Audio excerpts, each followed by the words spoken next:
When it comes to heading timing in wheat, there are many different things you can do, from fungicide to fertilizer to even insecticide. We want to talk through those things today. Well, if you have insects out in your crop, this is one of those things you have to be scouting all through the season. I don't care what the bug is, and it is going to vary a little bit as the season progresses.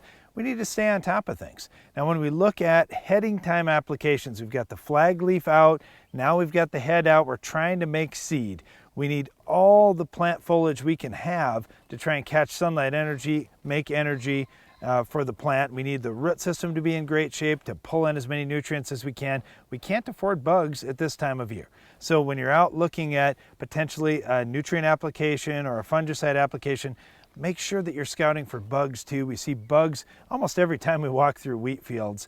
It's just a question of which ones are they harmful, how many does it take to justify treatment, and then you look at the cost of treatment, and when you can run a full rate of a pyrethroid insecticide for about $2 an acre, it doesn't take very many bugs at this time of year to justify the treatment. Now, about the only thing that we have to look at is that pyrethroid actually going to control the target insect we're after? So when we start talking about mites, especially when you go to the extreme southern part of the country or east or west coast, you might have to spend a bunch more money. But in most cases, $2 for pyrethroid and you pretty much have your fix. All right, let's talk about nutrients just a little bit. Now, the best way to manage nutrients in wheat fields throughout the season is a soil test to start the season out.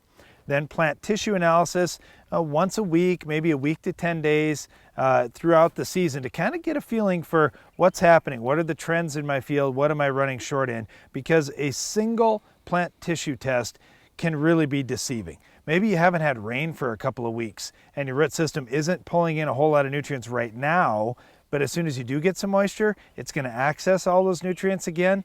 Well, a plant tissue analysis could tell you, hey, I'm short in everything, I need to apply more, when in reality, you really don't need to apply more, you just need to get a little bit of rain. Now, if you're doing tissue analysis throughout the season, you'll see that.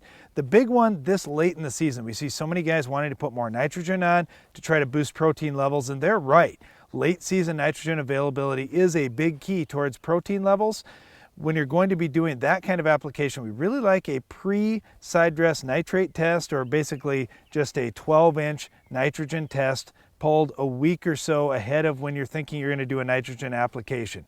That'll give you a great idea for what's in the soil, and then you can see, wow, I have 100 pounds left. That's more than enough to finish out my crop. Or, hey, I've got 10 pounds left. I better get some more nitrogen out there quickly. Yep, because the plant tissue analysis is only going to tell you what's in the plant that day. It can't predict, oh, in 3 weeks you're going to run short on nitrogen or some other nutrients. All right, now when it comes to disease protection, there's a lot of things to be worried about. Of course, we're worried about head scab at this timing. We're also worried about stripe rust and a number of other things. Once that head is out, we're limited in which fungicides we can use. We don't want to be using the strobilurin fungicides anymore. Things like Headline, Evito, Quadris, Equation. We can't use those. We've got a good chance they'll increase our vomitoxin levels in the wheat to unacceptable levels. So we want to use just straight triazole products at this point. Now, you could use Caramba, you could use Prosaro, and the other one would be the generic versions of Folicure that are out there.